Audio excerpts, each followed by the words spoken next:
ദൈവനാമത്തിൽ മഹത്വം ഉണ്ടാകട്ടെ. ഈ പ്രോഗ്രാമിലോട് നിങ്ങളെ കാണുവാനായിട്ട് കർത്താവിടെ ആക്കിയതിനെ ഞാൻ ദൈവത്തെ നന്ദിയോടെ സ്തുതിക്കുന്നു.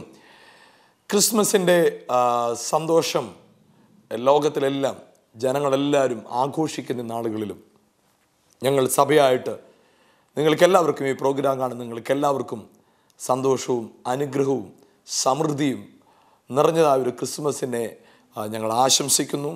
ദൈവം നിങ്ങളുടെ ജീവിതത്തിൽ അർത്ഥവത്തായ ഒരു ക്രിസ്മസ് ആയിട്ട് ഈ ക്രിസ്മസിനെ ദൈവം മാറ്റുകയും ഒരു വർഷത്തിൻ്റെ അവസാനത്തിൽ പുതിയൊരു വർഷത്തിൻ്റെ ആരംഭത്തിലേക്ക് വന്ന് നിൽക്കുന്ന നിങ്ങളുടെ ജീവിതത്തിൽ കഴിഞ്ഞ വർഷങ്ങളിലെ പരാജയത്തെയും കഴിഞ്ഞ വർഷങ്ങളിൽ നിങ്ങൾക്കുണ്ടായ എല്ലാ തകർച്ചകളെയും മാറ്റിമറിക്കുന്ന ഒരു പുതിയ ആരംഭം ദൈവം നിങ്ങൾക്ക് നൽകട്ടെ എന്ന് ഞങ്ങൾ പ്രാർത്ഥിക്കുകയും ചെയ്യുന്നു.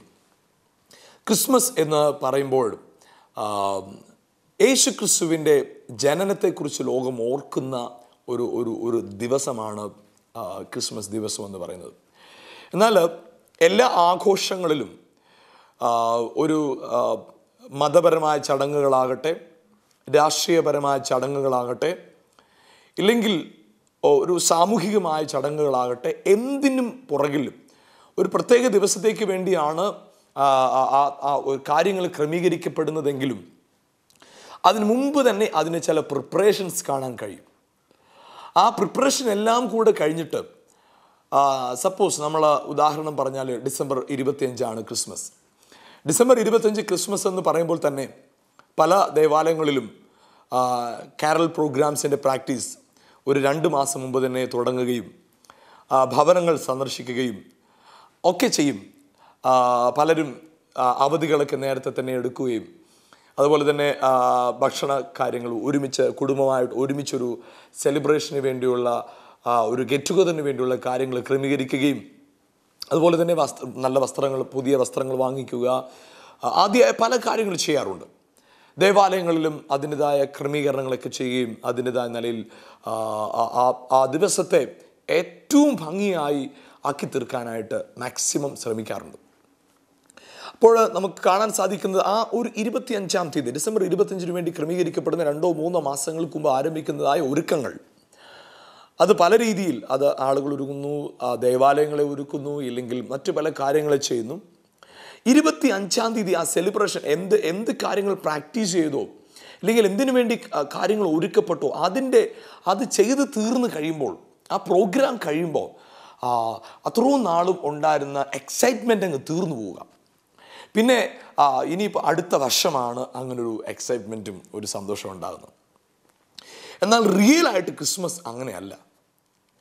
റിയൽ ആയിട്ടുള്ള ക്രിസ്മസ് എന്ന് പറയുമ്പോൾ അതായത് ഈ യേശു ക്രിസ്തുവിൻ്റെ, നമ്മുടെ കർത്താവായ ലോകത്തിൻ്റെ രക്ഷിതാവായ യേശു ക്രിസ്തുവിൻ്റെ ജനനത്തിന് വേണ്ടി ലോക ആരംഭത്തിനു മുമ്പേ കർത്താവ് ക്രമീകരണങ്ങൾ ചെയ്തു. ദൈവം ക്രമീകരിച്ചുകൊണ്ടിരുന്നു, ലോകത്തെ ക്രമീകരിച്ചുകൊണ്ടിരുന്നു. അതുകൂടെ വചനത്തിൽ പറയുന്നത് കാലസമ്പൂർണതയിൽ ദൈവം തൻ്റെ പുത്രനെ ഭൂമിയിലേക്ക് അയച്ചു. കാലത്തിൻ്റെ സമ്പൂർണ്ണതയിൽ ദൈവം തൻ്റെ പുത്രനെ ഈ ഭൂമിയിലേക്ക് അയച്ചിട്ട് പുത്രനിലൂടെ ഈ ലോകത്തിൻ്റെ രക്ഷ എന്ന് പറയുന്ന സന്തോഷം ജനത്തിന് നൽകി. അത് വർഷങ്ങൾക്ക് മുമ്പ് ദൈവം ഒരുക്കി. യേശുക്രിസ്തുവിൻ്റെ ജനനത്തിലൂടെ, മരണത്തിലൂടെ, പുനരുത്ഥാനത്തിലൂടെ അത് സാധ്യമാക്കിയെങ്കിൽ ദൈവം പദ്ധതിയിട്ട് ഒരുക്കി ക്രമീകരിച്ച ആ ദിവസം കൊണ്ട് എക്സൈറ്റ്മെൻറ്റ് തീർന്ന, സന്തോഷം തീർന്ന ഒരു സെലിബ്രേഷൻ അല്ല ക്രിസ്മസ്. യേശു ജനിച്ച അന്നു മുതൽ ആരംഭിച്ചതായ സന്തോഷമാണ് ശരിയായ ക്രിസ്മസ്. അത് നമ്മൾ ക്രമീകരണങ്ങൾ, നമ്മളിന്ന് പെരുന്നാളുകൾ ആഘോഷിക്കുന്നു, ഇല്ലെങ്കിൽ നമ്മൾ ക്രിസ്മസ് സെലിബ്രേഷന് വേണ്ടി കാര്യങ്ങൾ റെഡിയാക്കുന്നു. ആ സെലിബ്രേഷൻ, ആ ഡേറ്റ് കഴിയുന്നതോടുകൂടെ സന്തോഷം തീർന്നു. എന്നാൽ ഈ ക്രിസ്മസിൽ, റിയൽ ആയിട്ടുള്ള ക്രിസ്മസിന് സന്തോഷം എന്ന് പറയുന്നത് അതിൻ്റെ അത് നിലനിൽക്കുന്നതായ ഒരു സന്തോഷമാണ്. അതുകൊണ്ട് തന്നെ യേശു ക്രിസ്തുവിനെ കുറിച്ച് ദൂതൻ മറിയോട് പ്രവചനമായി പറഞ്ഞപ്പോൾ ഇങ്ങനെയാണ് പറഞ്ഞത്. പ്രവാചകന്റെ വാക്കിനെ എടുത്തു പറഞ്ഞ് ദൈവവചനത്തിൽ എഴുതിയിരിക്കുന്നത് ഇങ്ങനെയാണ്. മത്തായിയുടെ സുവിശേഷം 1-ാം 22-ാം വാക്യത്തിൽ ഇങ്ങനെ പറയുന്നു: അവന് കന്യക ഗർഭിണിയായ ഒരു മകനെ പ്രസവിക്കും, അവന് ദൈവം നമ്മോടുകൂടെ എന്നർത്ഥമുള്ള ഇമ്മാനുവേൽ എന്ന പേർ വിളിക്കപ്പെടും. അപ്പോൾ അതുപോലെ തന്നെ അതിന് തൊട്ടുമുമ്പ് വാക്യത്തിൽ പറഞ്ഞു, അവൻ തൻ്റെ ജനത്തെ പാപങ്ങളിൽ നിന്ന് രക്ഷിപ്പാനിരിക്കുന്നതുകൊണ്ട് അവന് യേശു എന്ന് പേരിടണം.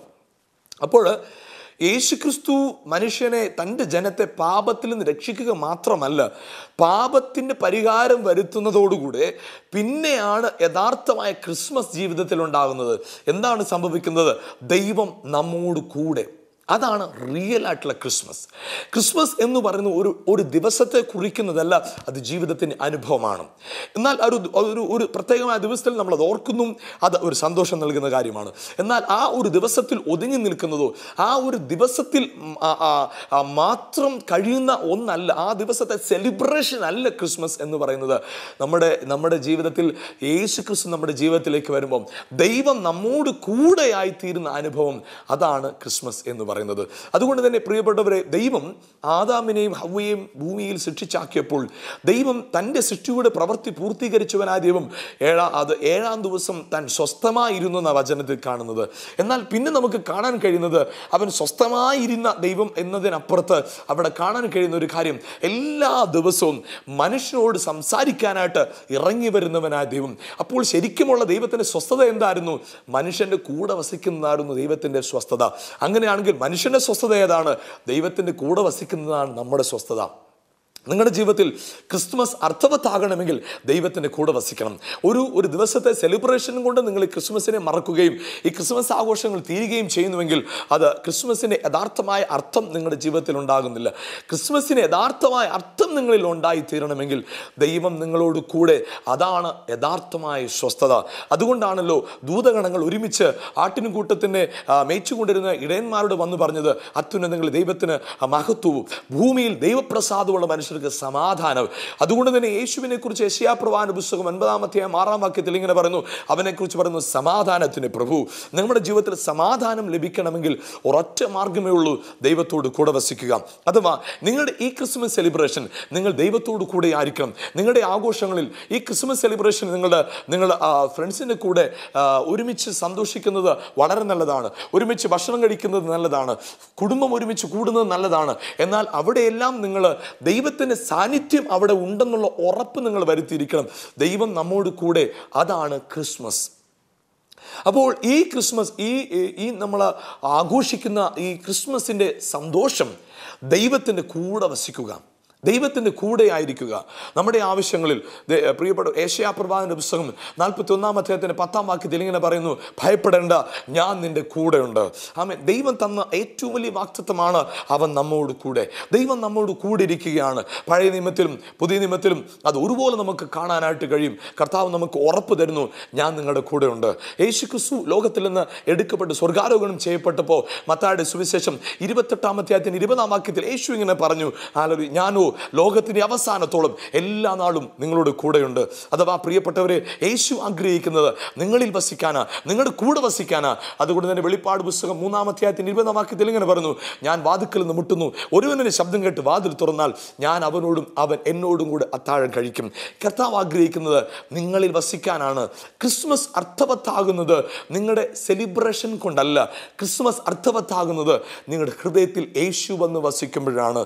ഈ പ്രോഗ്രാം നിങ്ങൾ കണ്ടുകൊണ്ടിരിക്കും. ഒരുപക്ഷെ നിങ്ങളുടെ ജീവിതത്തിന് ഒരു അർത്ഥമില്ലാത്ത അവസ്ഥയിലായിരിക്കും നിങ്ങൾ മുമ്പോട്ട് പോയിക്കൊണ്ടിരിക്കുന്നത്.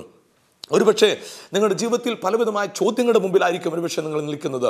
ഒരുപക്ഷെ നിങ്ങളുടെ ജീവിതത്തിൽ ഇപ്പോൾ നിങ്ങൾ നിൽക്കുന്നത് പലവിധമായ ആവശ്യങ്ങളുടെ മുമ്പിലായിരിക്കാം ഒരുപക്ഷെ നിങ്ങൾ നിൽക്കുന്നത്. ഒരുപക്ഷെ നിങ്ങൾ കഴിഞ്ഞ വർഷത്തിൽ ചിലർ നഷ്ടപ്പെട്ടു പോയി, ചില അനർത്ഥങ്ങൾ നിങ്ങളുടെ ജീവിതത്തിലുണ്ടായി. ഒരുപക്ഷെ ആ ദുഃഖം നിമിത്തം ക്രിസ്മസ് സെലിബ്രേറ്റ് ചെയ്യാൻ പറ്റത്തില്ല. കാരണം ഇന്ന പോലെ ഞങ്ങളുടെ കുടുംബത്തിൽ അനർത്ഥമുണ്ടായി, അതുകൊണ്ട് ക്രിസ്മസ് സെലിബ്രേറ്റ് ചെയ്യാൻ പറ്റത്തില്ല എന്നുള്ള ചിന്തയിലായിരിക്കാം നിങ്ങൾ നിൽക്കുന്നത്. പ്രിയപ്പെട്ടവരെ, ക്രിസ്മസ് സെലിബ്രേറ്റ് ചെയ്യാനായിട്ട്, പുറമേ നിങ്ങൾക്ക് സെലിബ്രേറ്റ് ചെയ്യാനായിട്ട് ഒത്തിരി തടസ്സങ്ങളുണ്ട്. ഒത്തിരി കാര്യങ്ങൾ നിങ്ങൾക്ക് പറയാനായിട്ട് കഴിയും. ഒത്തിരി ക്രമീകരണങ്ങൾ ചെയ്യേണ്ടതുണ്ട്. എന്നാൽ റിയൽ ആയിട്ടുള്ള ക്രിസ്മസ് സെലിബ്രേറ്റ് ചെയ്യാനായിട്ട് നിങ്ങൾക്ക് വേറെ ക്രമീകരണം ഒന്നും വേണ്ട. നിങ്ങൾ ഇരിക്കുന്ന സ്ഥലത്ത്, നിങ്ങളായിരിക്കുന്ന സ്ഥലത്ത് ഒരു വാക്ക് പറഞ്ഞാൽ മതി. നിങ്ങൾ നിങ്ങൾ ഏത് വിഷയത്തെക്കുറിച്ച് ഓർത്ത് ഭാരപ്പെടുന്നു, കർത്താവേ ഞാൻ ആ വിഷയത്തെ അങ്ങയുടെ കരങ്ങളിലേക്ക് ഏൽപ്പിക്കുന്നു. അതിന് ആദ്യം എന്താ ചെയ്യേണ്ടത്? നിങ്ങളുടെ വിഷയങ്ങളിൽ കർത്താവ് ഇടപെടണമെങ്കിൽ നിങ്ങളെ കർത്താവിനെ ഏൽപ്പിച്ചു കൊടുക്കണം. നിങ്ങളുടെ ഹൃദയത്തെ കർത്താവിനെ ഏൽപ്പിച്ചു കൊടുക്കണം. കൊടുക്കണം. നിങ്ങളുടെ ഹൃദയം അവൻ ഏൽപ്പിച്ചു കൊടുക്കുമ്പോൾ നിങ്ങളുടെ പാപത്തിനു വേണ്ടി, ലോകത്തിൻ്റെ പാപത്തിനു വേണ്ടി ക്രൂശിൽ മരിച്ചവനായ യേശു, അവനിലുള്ള വിശ്വാസത്താലാണ് നിങ്ങളുടെ അവസ്ഥ മാറുന്നത്. യേശു ഈ ഭൂമിയിൽ ഇറങ്ങി വന്നിട്ട് ദൈവം ഈ ഭൂമിയിൽ ഇറങ്ങി വന്ന് ദൈവം തൻ്റെ സൃഷ്ടി മുഴുവൻ പൂർത്തീകരിച്ചിട്ട് ദൈവം പറഞ്ഞു തൻ്റെ സൃഷ്ടിയുടെ ഫലം മുഴുവൻ മനുഷ്യന് വിട്ടുകൊടുത്തു. മനുഷ്യനോട് പറഞ്ഞു, ഞാൻ സൃഷ്ടിച്ചതിനെല്ലാം നീ വാഴുക. ഉൽപ്പത്തി 1:28 അങ്ങനെയാണ് പറയുന്നത്. എന്നാൽ യേശു ക്രിസ്തു ഇത് തന്നെയാണ് പറഞ്ഞത്. യേശു പറഞ്ഞു, താൻ നിവർത്തിയായി എന്ന് ക്രൂശിൽ വെച്ച് പറഞ്ഞിട്ട് താൻ എന്തിനെ നിവർത്തിയാക്കിയോ അത് മനുഷ്യന് വിട്ടു തന്നു. ഹല്ലേലൂയ. യേശു ക്രിസ്തു ക്രൂശിൽ സമ്പാദിച്ചതിൻ്റെ, ക്രൂശിൽ അനുഭവിച്ചതിൻ്റെ മുഴുവൻ വേദനയുടെയും റിസൾട്ട് നമ്മുടെ സന്തോഷമാണ്, നിങ്ങളുടെ സന്തോഷമാണ്. ഈ പ്രോഗ്രാം നിങ്ങൾ കണ്ടുകൊണ്ടിരിക്കുമ്പോൾ നിങ്ങളിന്ന് കഷ്ടത അനുഭവിക്കുന്നെങ്കിൽ നിങ്ങളൊരു കാര്യം മനസ്സിലാക്കിക്കോണം. നിങ്ങളുടെ കഷ്ടതയുടെ വേദന അവൻ 2000 വർഷങ്ങൾക്ക് ക്രൂശിൽ ചുമന്ന് തീർത്തതാ.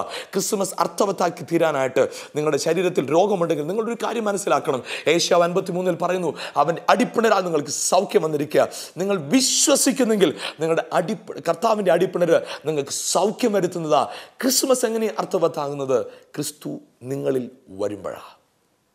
ക്രിസ്തു ലോകത്തിൽ വന്നതാ എല്ലാവരും ഓർക്കുന്നത്, വളരെ നല്ലതാ, അതാണ് ക്രിസ്മസ്. എന്നാൽ നിങ്ങളുടെ പേഴ്സണൽ ക്രിസ്മസ് എന്താ? ക്രിസ്തു ലോകത്തിൽ വന്നതല്ല, ക്രിസ്തു നിങ്ങളിൽ വന്നതാ. ക്രിസ്തു നിങ്ങളിൽ വരാൻ എന്ത് ചെയ്യണം? യേശു എൻ്റെ പാപത്തിനു വേണ്ടി മരിച്ചു എന്ന് വിശ്വസിക്കുക, യേശു എന്നെ നീതിക്കായി ഉയർത്തെഴുന്നേറ്റെന്ന് വിശ്വസിക്കുക, യേശുവെ എൻ്റെ ഹൃദയത്തിലേക്ക് വരണമെന്ന് പറയുക. അവൻ്റെ നാമത്തെ വിളിച്ചപേക്ഷിക്കുന്നവരെ ആരെയും അവൻ കൈവിടത്തില്ല. നിങ്ങളുടെ ജീവിതം അർത്ഥവത്തായി തീരാനായിട്ട് യേശുവിലേക്ക് നോക്കുക, ഹൃദയത്തെ തുറന്നു കൊടുക്കുക. നിങ്ങളുടെ ജീവിതം ധന്യമായി തീരും. എന്ത് വിഷയങ്ങളുടെ മുമ്പിലാണെങ്കിലും നിങ്ങളൊരു കാര്യം മനസ്സിലാക്കിക്കോണം, നിങ്ങൾ ഒറ്റക്കല്ല, ദൈവം നമ്മോട് കൂടെ എന്നർത്ഥമുള്ള ഇമ്മാനുവേൽ. ഹല്ലേലൂയ. നിങ്ങളിപ്പോൾ പ്രാർത്ഥിക്കുന്നെങ്കിൽ നിങ്ങളൊരു കാര്യം മനസ്സിലാക്കണം, നിങ്ങളുടെ കൂടെ യേശുവുണ്ട്. നിങ്ങൾക്കിപ്പോൾ ചെയ്യാൻ കഴിയും. യേശുവെ, എൻ്റെ ഹൃദയത്തിലേക്ക് വരണമെന്ന് ഒരു വാക്ക് നിങ്ങൾ പറയുന്നെങ്കിൽ, ഞാൻ പാപിയായ മനുഷ്യനാണ്, എനിക്കങ്ങേ ആവശ്യമുണ്ട്, എൻ്റെ ഹൃദയത്തിലേക്ക് വരണമേ യേശുവെ എന്നൊരു വാക്ക് നിങ്ങൾ പറയുമ്പോൾ നിങ്ങളുടെ വിഷയങ്ങളെ മുഴുവൻ അവൻ ഏറ്റെടുക്കാൻ തയ്യാറായിട്ട് നിങ്ങളുടെ സമീപ യേശു നിൽപ്പുണ്ട്. നിങ്ങൾക്ക് സന്തോഷമെങ്കിൽ ഞാൻ നിങ്ങളുടെ കൂടെ ഒരുമിച്ച് പ്രാർത്ഥിക്കാം. ഈ ക്രിസ്മസ് നിങ്ങളുടെ ജീവിതത്തിൽ അർത്ഥവത്തായി തീരട്ടെ. നമ്മളെ കണ്ണുകളടച്ച് പ്രാർത്ഥിക്കുമ്പോൾ, നമ്മൾ ഒരുമിച്ച് പ്രാർത്ഥിക്കുമ്പോൾ നിങ്ങളുടെ ജീവിതത്തെ കർത്താവിലേക്ക് ഏൽപ്പിച്ചു കൊടുക്കാമോ? യേശുവെ, ഞാൻ പാപിയായ ഒരു മനുഷ്യനാണ്, എൻ്റെ ഹൃദയത്തിലേക്ക് അങ്ങ് വരണമേ, എനിക്ക് അങ്ങേ ആവശ്യമുണ്ട്, എൻ്റെ ജീവിതത്തെ അങ്ങയുടെ കരങ്ങളിൽ പൂർണ്ണമായി ഏൽപ്പിക്കുന്നു എന്ന ഒരു വാക്ക് നിങ്ങൾ പ്രാർത്ഥിക്കുമ്പോൾ നിങ്ങളുടെ ജീവിതത്തെ കർത്താവ് അർത്ഥവത്താക്കി തീരുകയാണ്. നമ്മൾ ഒരുമിച്ച് ഞാൻ നിങ്ങൾക്ക് വേണ്ടി പ്രാർത്ഥിക്കാൻ ആഗ്രഹിക്കുന്നു. ഒരുമിച്ച് പ്രാർത്ഥിക്കാം. ഞങ്ങളുടെ നല്ല കർത്താവേ, ഈ പ്രോഗ്രാം കണ്ടുകൊണ്ടിരിക്കുന്ന പ്രിയപ്പെട്ടവർക്കായി പ്രാർത്ഥിക്കുന്നു.